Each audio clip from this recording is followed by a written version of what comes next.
All right, we are live. Sorry. You ready? I am. Good afternoon. I'm Jennifer Carvey from the Office of Legislative Counsel, and this is the first meeting of the Joint Legislative Management Committee for this biennium. And so I will remind you first of your charge, and then I will have you select your chair and vice chair. So this committee is charged with providing general oversight and management across the offices of the General Assembly and with coordinating the operations of the Office of Legislative Operations in its delivery of shared administrative services to legislative offices and the General Assembly. And so at this point, I will entertain nominations for the chair. You are supposed to appoint a chair, elect a chair and a vice chair. So anybody want to nominate a chair? I would move that Representative Kowinski chair the committee. Okay, Representative Kowinski has been nominated. Second. All right, and seconded. Are there any other nominations? All right, and I will find the nominations closed. Unnecessary. And we have one candidate for the chair of the Joint Legislative Management Committee, Representative Kowinski. All those in favor, please say aye. Aye. Those opposed, nay. All right, the ayes have it, and I'll turn it over to the chair if you want to. Thank Yeah, you. the vice Thank chair, you I so think. much. Yes. All right. So up next, we need to appoint a vice chair for the committee. Just a reminder that just like Joint Rules Legislative Management Committee, we flip every biennium with House or Senate leadership taking the reins as chair and vice chair. So with that, I would like to nominate Senator Ruth as vice chair for JLMC. Great. Any other nominations? Seeing none. All those in favor, please say aye. Aye. Opposed, say nay.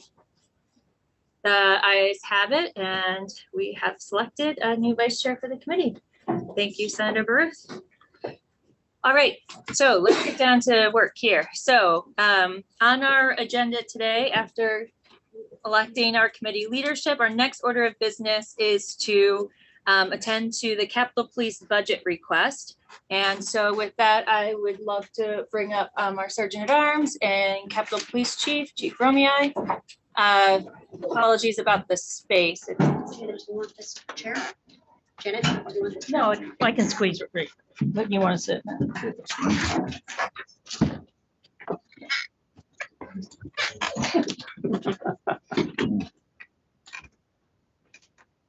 Yep. All right. Senator Sheen, just let us know if you're having any issues hearing or if you need any materials, just let us know, okay? Thank you. Everything's loud and clear so far. Fantastic. Go ahead. Hello, thank you for having us. So I would like to just say about the car right now. And so the car is in the budget, and I think the opportunities are relevant that we need the car. And I would just like to have a sign off that says, yes, we can to get the one vehicle that I'm not sure exactly which one it will be. There are a few options out there. So that was the concern that I had, because the vehicle may be available or the one we may want to get. It takes time to get any of these vehicles. There are still a few obstacles that we have to overcome. But I think it was at 15,000. So I think we can still come in under that amount of money. So. And just for context and background, in last year's budget, there was a provision that granted the Capitol Police to submit a request for equipment purchases or leases up to $15,000 that would have to come before the JLMC committee for review and approval.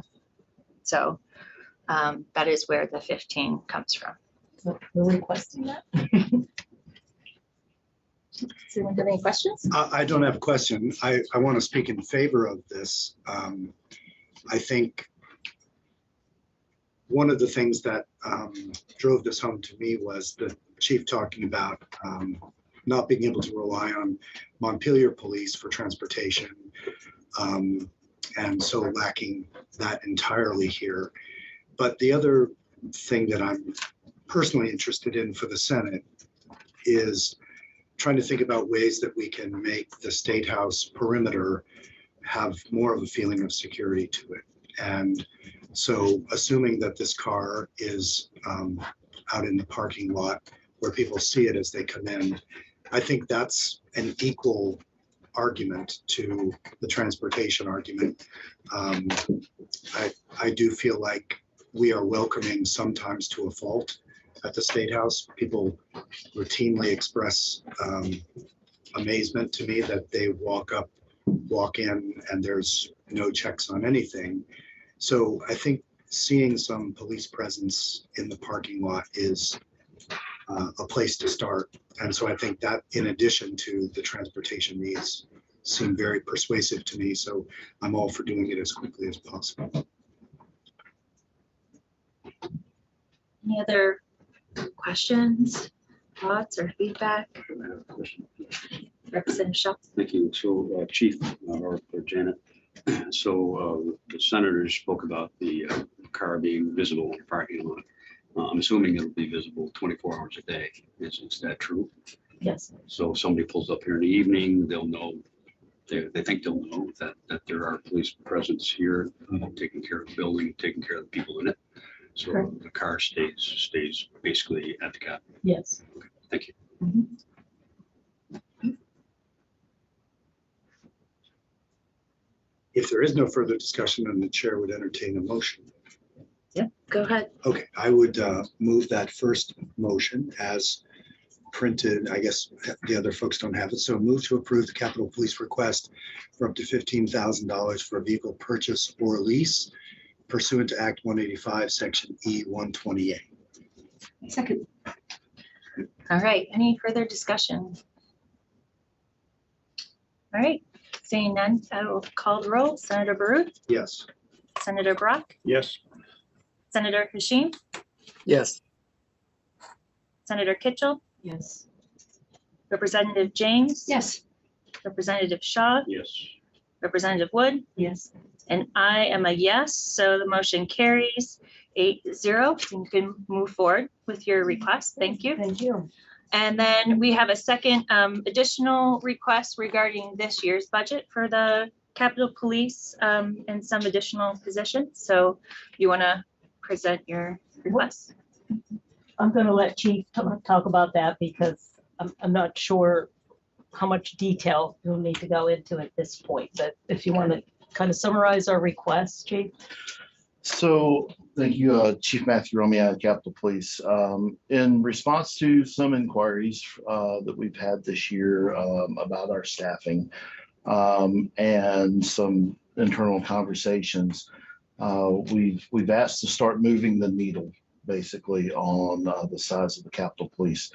We were formed in 1999 with 4 full-time slots. Those have vacillated a little bit over the years, but wasn't until, I'm sorry, I'm going to blame COVID on this, fiscal 20 or 21. I think it was 20 or 21 when we added the 5th slot.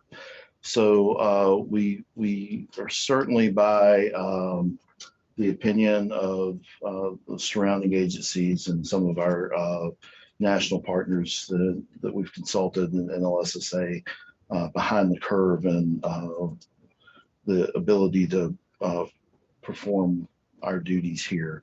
So we've asked for 3 positions. 2 of them would go into basically uniform service to make us kind of equal in the openings and the closings of the day so that we can increase our visibility both inside and around the building.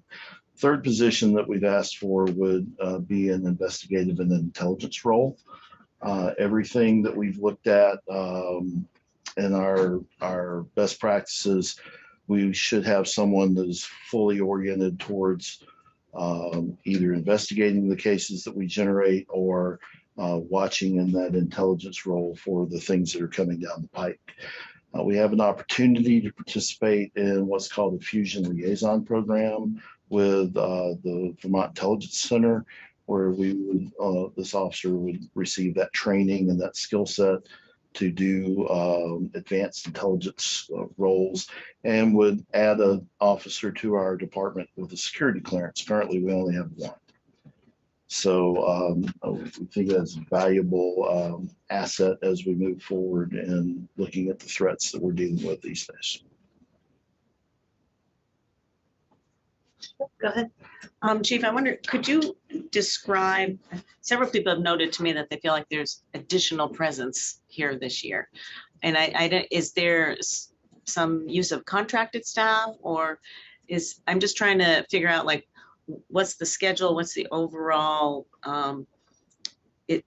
are there more than 5 people here this year? It seems like there's more presence. We do put more than our 5 full-time officers. We have 5 full-time officers for the Capitol Police, including me. One of them is at the academy right now. We do have an additional 7 officers that are part-time. They're very hard to get during the day. We can often get them at night or on the weekends when, unfortunately, we need them less. So we have been able to put a larger number of people here for the State of the State and budget address, but that just balances out on the other end where we have less sheriff's deputies and less state troopers. As far as our regular day-to-day staff, you've got the same amount of people that we would have normally. We're doing a little better job of keeping them up in the card room where you see them often, and then down in the office where we have all of our warrants and things like that. So we're doing a little better job trying to be a little more visible. So with 8 full-time folks, would there be a reduction in the use of the part-timers, or? I suspect so. Honestly, we don't use our part-timers. I don't think we've burned through our part-time number for years. They're just not available to us. Historically, we've used them more on, for instance, to cover our Saturday shifts during the summer. The building's open 6 days a week between July the 4th and the end of October. So that's a whole nother couple of positions that we have to fill. So I suspect if we add these, which I'll be honest with you, if you told me to go hire them today, I'm not sure when I could find them. But if we're able to add these positions in and we're able to fill them, the summertime you would see them shift and to cover those Saturdays. So I do suspect we would use our part-timers less, but we haven't used them that much anyway. Senator? Go ahead. Thank you. I just want to start by saying, this is something that I do support. At least from my perspective, I really want to be able to focus on the work 100% without, sitting in committee and keeping an eye on the windows and the doors and wondering how I would need to defend myself if needed. But my question to you, Chief, and you briefly touched on it, is, staffing shortages in law enforcement are a serious issue with agencies all across the board. And I'm wondering if you could speak a bit more about the likelihood of you being able to fill these positions if they're given to you. Well, thank you, Senator, for the question. I definitely don't think we are going to be able to walk out the door and fill them immediately. However, I also think that we're a rather unique law enforcement agency, and we're not your typical patrol agency. We're all love to the state police. We're not going to be on the interstate at midnight on Sunday morning in the rain working a wreck. So we do have several benefits to working here. We also have some opportunities that officers may not be able to avail themselves of in other agencies. Some of the training we're able to send our officers to, and some of the experiential opportunities aren't attractive. But we are faced with a number of negatives in that, where we have an age cap, a mandatory retirement age, and we have certainly a limited pool of applicants. We do see, anecdotally, I guess is the right way to say it, a number of interstate transfer applicants that are looking into the state. We just had one, I think, come in from one of the Dakotas to a neighboring agency. So we're seeing a lot of those type of transfers. So while I'm optimistic, I'm cautiously so. I don't know if that answers the question or not. Yeah, it provides some further clarity. Thank you. So I think, we've been talking about security in this building and what it looks like after coming back from COVID and after what's happened with January 6th and the uptick in threats that we've seen here to members and some of the environment. And so, this has been an ongoing conversation of what do we need to do to right size and meet the needs of what our security needs are in this building. And I think, now that we've started back here in January and experienced this building from the start of the session together, some of the feedback that I think we've both heard from our chamber, different separate chambers, is just that the need for more access at night, that having more visibility in the parking lots and in the building, just because people are working here late. And that is something that I totally understand and want to address and want to take care of. And then in addition to that, I think it does make sense for us to start talking about, so what does our Capitol Police Department look like moving forward? And what should we be doing? We've mentioned in previous conversation, possible grant opportunities that are out there, different training opportunities that are out there. So, and then after consulting with JFO about what sort of funds we currently have available for positions, an idea that I'd like to throw out to the committee to talk about is to move forward with two part-time or two full-time officers, and then ask for a strategic plan or some sort of plan about how we want to look and work moving forward and what that looks like, and having a more in-depth conversation about what the needs are and start prioritizing about what we need next. And after getting that information, coming back to look at a possible additional officer or additional request for equipment or what have you. I have one comment, and that is perhaps I should abstain, because I'm going to have to be the arbiter of all these funding requests and appropriations ultimately. And we're sitting here with additional position requests from the state's attorneys to prosecute, criminal charges. I've got a staffing request from the courts for judges for their security, et cetera. And I have been telling everybody that until we get through that process of trying to weigh out all these competing needs, and I'm just laying out the ones that are falling into property and protection, and there are obviously more, I just am not endorsing anything. So I feel like I'm in an awkward ethical position to say this would be ahead of all the other needs that have been presented to my committee. And so it's from that perspective, I'm feeling that a real conflict in terms of, yes, that's fine. I'm happy with your positions, but how come I'm doing that in advance of what am I doing for the courts, and what I can't do for the courts, or what can I do for the state's attorneys? So that's it. It's probably unique because I chair appropriations that I feel really that to take a position on this would actually be inconsistent with what I've taken for a position on all the other requests. It is part of our committee's job to help vet these requests that come. So maybe that's a future conversation of who we have on the committee. Yeah, but Representative Shaw, and then we'll go to the senator. Thank you. Chief, I've had this concern for a while, and I don't want to micromanage the department, but I feel we have a glaring security concern. I'm a member of the unofficial early morning caucus, somewhere between 6:30 and 7 in the morning. I usually get here. And if the east and west doors are unlocked and I come in, there's virtually nobody in the building, but the public has total access to the building at that time of day.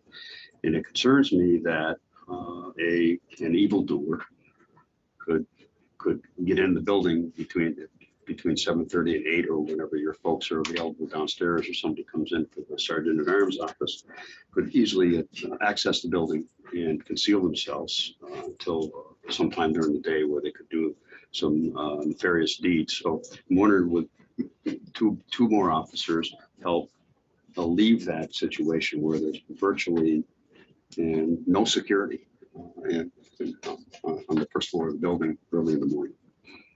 May I ask a clarifying question? The doors are unlocked. You're not getting in because of your pass. That's right. The doors are So they're- unlocked, 7. Which, Yeah. so this gets into the scheduling of when staff are coming in up to be when the building is open to the general public. Okay, thank you. So when the building, we unlock the building. We're one of the only state buildings that's not on the schedule. We have to manually go in and unlock it. So there is an officer here anytime the building is unlocked. I share your concern about the light scheduling, which is part of what brought this request in. So 2 officers, extra officers could help reinforce that predicament in the early morning. Yes, sir. Okay. Thank you. I'm happy to go into detail Good. personally. Mine was the same question, but at the other end of the day. And you had mentioned on both ends, and this additional staffing would in fact accomplish that end. Yes, sir. And I'm supportive of that. I'm also supportive of the investigative and intelligence piece. There is so much going on involving public buildings and the threats to public buildings. And I've been concerned for a long time that we have an inadequate and incomplete ability to assess what's going on and to stay abreast of it, and in fact to do anything about it. And so I'm supportive of all 3 positions. I realize that there's a tendency to say we're going to step back and we're going to wait and we're going to study and we're going to think about. But this is an issue that I know you and I have had conversations about this in at least over the past 2 years about some of these voids. So I think we have enough information to proceed, and given the amount of time it's going to take to fill the positions realistically, I think a go ahead at this point really makes sense. Senator Bruce? Persuasive. I do, like the idea of grant funding for the 3rd officer, but if that can be done on a more expedited basis, I would favor that. Back to the idea of the perimeter that I mentioned before, I think that's in one way what we're talking about is at night and in the morning, there's the sense to somebody coming in that they don't meet security anywhere in their entrance into the building. And then maybe there's an officer in the building and they eventually contact that officer. But I had talked with the chief about the kiosks. When I first was here in 2011, there were people in the kiosks when you drove into the parking lots. And they were keeping an eye on the parking lot. And I believe they were BGS at that time. But whether it's a uniformed officer or BGS in a windbreaker, it conveys a certain message. You have a set of eyes so that we don't have, theft in the parking lot. So I view these positions as very much in line with the ability to project out into the parking lots and to cover those times in the morning and at night. So I support them. And I guess I would second Randy's desire for speed, that we not make this a year or a year and a half in happening. Representative James. Yeah, just wanted to chime in a little bit with some support for Speaker Krowinski's proposal, which is that we move ahead with two full-time officers now and get that done as quickly as we can, while moving expeditiously on the strat plan and the idea that we could grant fund for that 3rd position. I think that strikes a nice balance. So I think that's a reasonable way to go. Yes. Go ahead. So I'm presuming from Senator Kitchell's comment that these positions aren't budgeted at all. It's only the 15,000 that we approved earlier was That's budgeted. right. What is the estimated cost? Yeah, It's 115 115. per office, per officer. per position, yeah, So we're talking about close to 230. for the 230 with the two. Yeah. And all three would be obviously But hopefully the grant funding. 345. So I guess, we'll go, I have one question, then we'll go to Senator Hashim. So Chief, working on a strategic plan and coming back to us and thinking about the grant funding that you've seen out there and thinking a little bit more about next steps for the department, how much time do you think you would need for that? So thank you for the question. I think the thing I need more than time is input. Mm-hmm. So it is, I can pull my laptop out right now and give you a 5-year plan, but I have very precious little input from my constituency about what that should look like. And I'm honestly, I'm gonna plead a little bit of ignorance. I'm not sure where to go for it. Mm-hmm. The members of this committee are such that y'all don't have time in the day for what you already have to do. And so trying to pin you back and have some of these in-depth conversations about who, what, where, and when is difficult.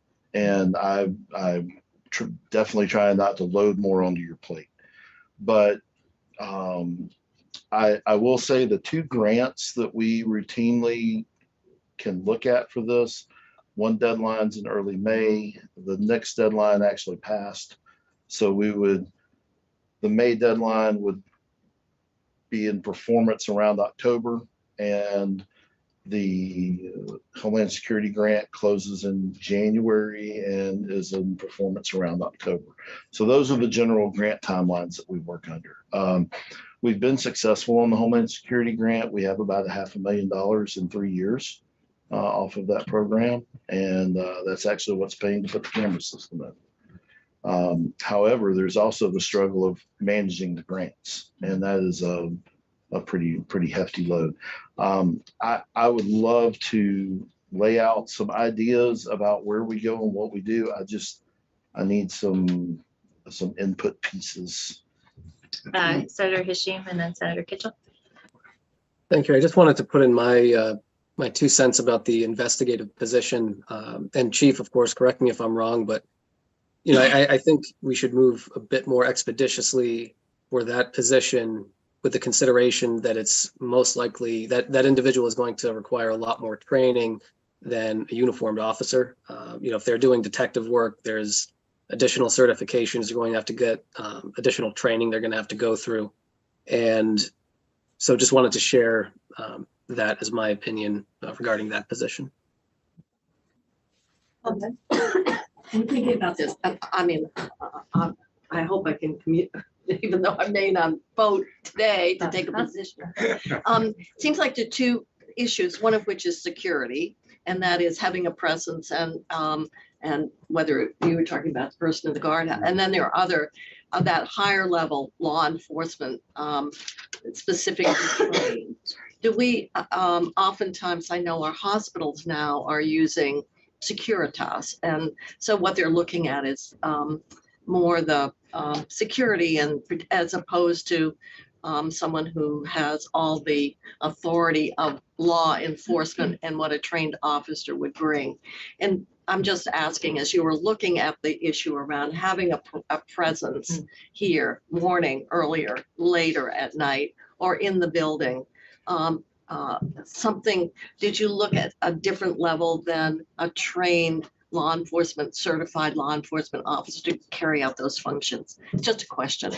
Yes, ma'am, we did. We actually, we made sure that was included in some statutory revisions a couple of years ago that allows the sergeant at arms to appoint security guards as well. So we did look at that, and I do believe that may be a benefit to us down the road, but that wasn't part of gotta this. get it. You rejected it as not workable for this. I think we have to have a critical mass of sworn officers first.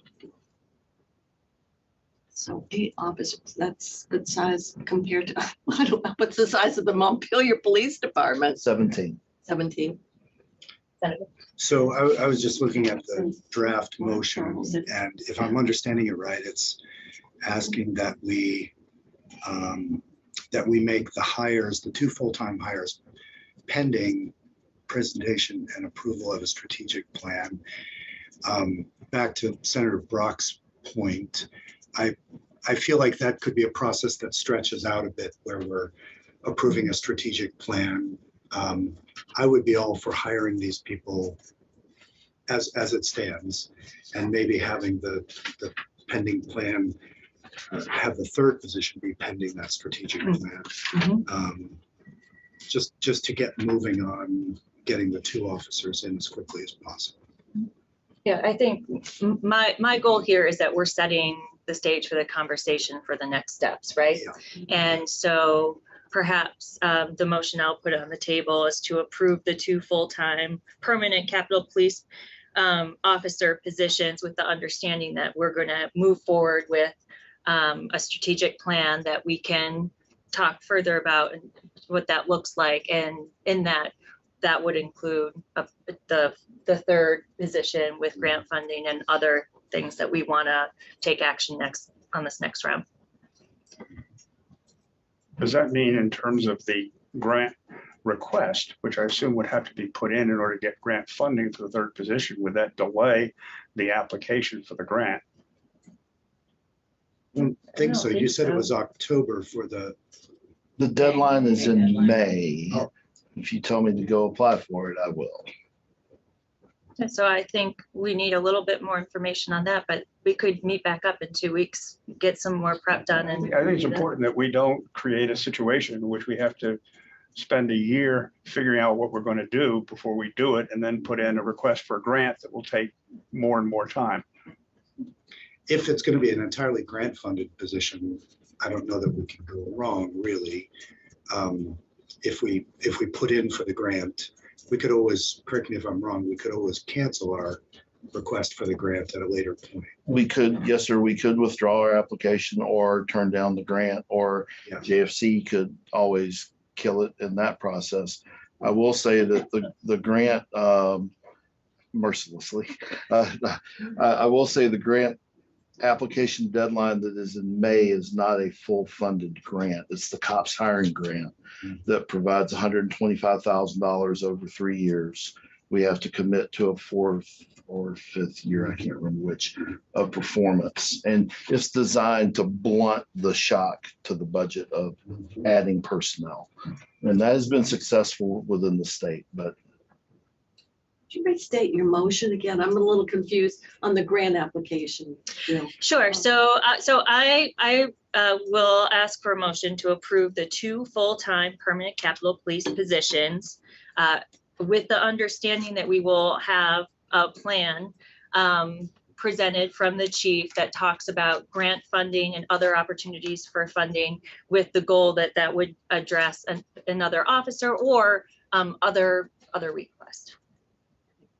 It's a very lengthy motion proposal, but yes, Representative James. So I would move. Yes. What you just said. What you just said. No, I would move that we approve 2 full-time positions now. Yep. That we move expeditiously forward with a strategic plan from the chief, and that not necessarily preclude trying to meet a May 1 grant deadline. Yes. All right, discussion. Should we make that 2 motions for clarity? I I thought it was Pretty clear. pretty clear. Yeah. And I would second it. I hear in there the desire to try to catch the deadline if we can, but that we need a strategic plan, especially since it's not going to be entirely grant funded. All right, any further discussion? Not, I can call the roll. Okay. Senator Ruth, Yes. Senator Brock, Yes. Senator Hashim, Yes. Senator Kitchell. We're Can gonna, I abstain? It's out of category. For you, we will let you do that. I'm present.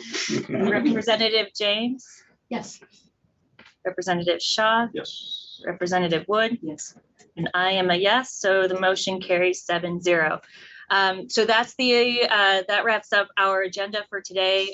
Members, we will follow up very soon with next steps on what we were talking about regarding the strategic plan and how we want to get that set up for our next conversation, okay?